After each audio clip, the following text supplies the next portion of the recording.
नमस्कार दोस्तों, कैसे हैं आप लोग। तुलसी न्यूज़ में आपका स्वागत है। खबरों से जुड़े रहने के लिए चैनल को अभी लाइक और सब्सक्राइब कर दीजिए। बढ़ते हैं आगे आज की ताज़ा खबरों में।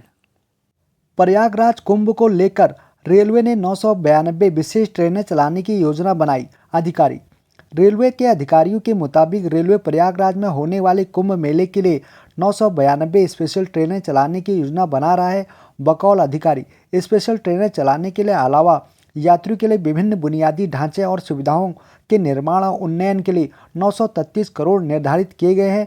कुंभ में 30 से 50 करोड़ श्रद्धालुओं के आने की उम्मीद है। उत्तरी बंगाल में बाढ़ की स्थिति चिंताजनक, केंद्र सरकार नहीं कर रही मदद। ममता बनर्जी पश्चिम बंगाल की मुख्यमंत्री ममता बनर्जी ने रविवार को उत्तरी जिलों में बाढ़ की स्थिति को चिंताजनक बताते हुए दावा किया है कि राज्य को इस प्राकृतिक आपदा से निपटने के लिए केंद्र सरकार से सहायता नहीं मिल रही है। उन्होंने कहा कि उत्तरी बंगाल बाढ़ की चपेट में है और इससे कूच बिहार, जलपाईगुड़ी और अलीपुरद्वार जैसे जिले प्रभावित हुए हैं। क्या है गरबा का मतलब और यह नवरात्रि में क्यों किया जाता है? धार्मिक मान्यताओं के अनुसार गरबा नृत्य देवी दुर्गा और राक्षस महिषासुर के बीच हुए युद्ध और विजय का प्रतीक माना जाता है। गरबा का मतलब गर्भदीप होता है। गरबा करने से पहले कई छेद वाले मिट्टी के घड़े को सजाकर उसके अंदर दीप प्रज्वलित कर मां की शक्ति का आह्वान किया जाता है और इस दीप को गर्भदीप कहा जाता है और यहीं से गरबे की शुरुआत हुई है। गोरखपुर नेहरू का नगर वेनिस बन गया है। अखिलेश यादव सपा प्रमुख अखिलेश यादव ने बारिश से जलमग्न हुए गोरखपुर का एक वीडियो शेयर कर एक्स पर लिखा है, काशी तो क्योटो नहीं बन पाया लेकिन गोरखपुर नेहरू का नगर वेनिस बन गया है। उन्होंने आगे लिखा, भ्रष्टाचार के कचरे से जल निकासी हुई बाधित। जब मुख्य नगरी का ये हाल है तो समझ लीजिए बाकी उत्तर प्रदेश का क्या हाल होगा। देश में पहली बार शुरू हुआ टेम्पल डिप्लोमा कोर्स, सिखाया जाएगा मंदिर का कामकाज। टेम्पल कनेक्ट की ओर से मुंबई यूनिवर्सिटी में अब छात्र टेम्पल मैनेजमेंट में पीजी डिप्लोमा का कोर्स कर पाएंगे। देश में यह पहली बार है जब टेम्पल मैनेजमेंट का पीजी डिप्लोमा कोर्स लॉन्च किया गया है। कोर्स 6 महीने का होगा और इसमें छात्रों को यह सिखाया जाएगा कि मॉडर्न टेक्नोलॉजी और स्ट्रेटेजी के साथ मंदिर को कैसे संभाला जाना चाहिए। मन की बात मेरे लिए ऐसा है जैसे कि मंदिर जाकर दर्शन करना। पीएम मोदी प्रधानमंत्री नरेंद्र मोदी ने रविवार को मन की बात कार्यक्रम में कहा है, यह कार्यक्रम मेरे लिए मंदिर जाकर भगवान के दर्शन करने जैसा है। उन्होंने आगे कहा, कार्यक्रम की हर बात, हर घटना, हर चिट्ठी को मैं याद करता हूँ तो ऐसा लगता है जनता जनार्दन जो मेरे लिए ईश्वर का रूप है, मैं उनका दर्शन कर रहा हूँ। वापसी करके अच्छा लगा, काफ़ी खुश हूँ।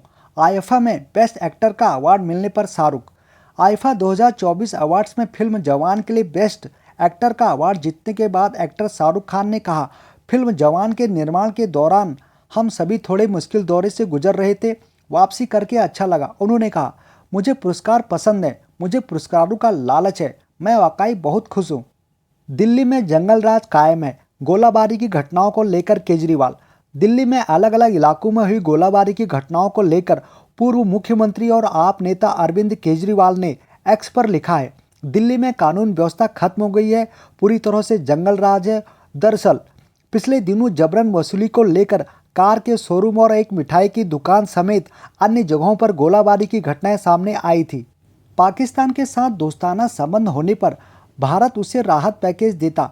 राजनाथ सिंह रक्षा मंत्री राजनाथ सिंह ने रविवार को जम्मू कश्मीर में एक रैली में कहा है कि अगर पाकिस्तान भारत के साथ मैत्रीपूर्ण संबंध बनाए रखा होता तो भारत उसे अंतर्राष्ट्रीय मुद्रा कोष IMF से मांगे गए पैकेज से भी बड़ा राहत पैकेज देता।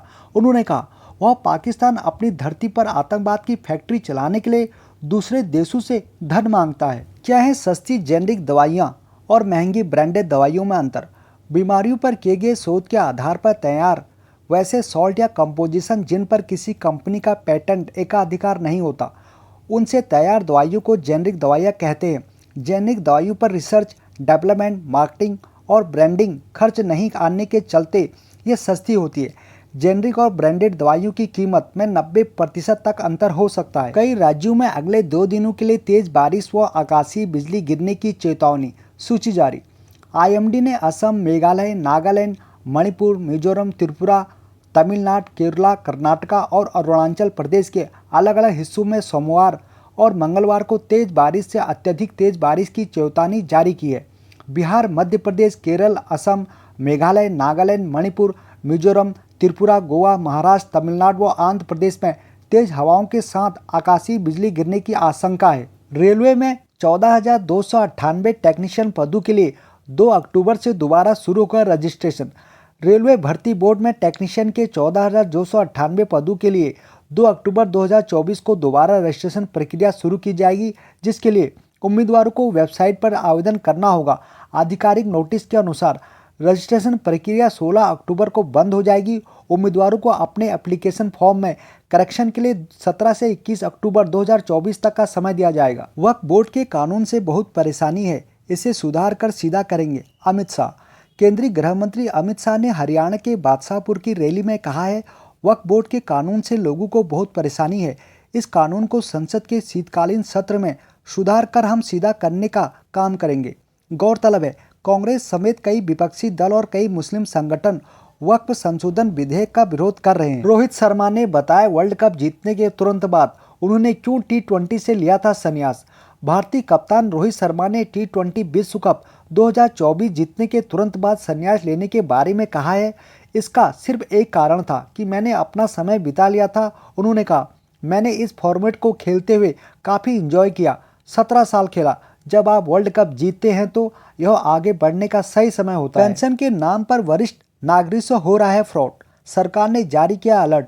केंद्रीय पेंशन लेखा कार्यालय CPO ने नोटिफिकेशन जारी कर बताया है, ठग खुद को CPO का अधिकारी बताकर पेंशन भोगियों को व्हाट्सएप, ईमेल या मैसेज में फॉर्म भेजकर दावा कर रहे हैं कि इसे न भरने पर अगले महीने से पेंशन नहीं मिलेगी। बकौल CPO, पेंशन भोगी इन ठगों के झांसे में ना आए और व्यक्तिगत जानकारी किसी को साझा ना करें।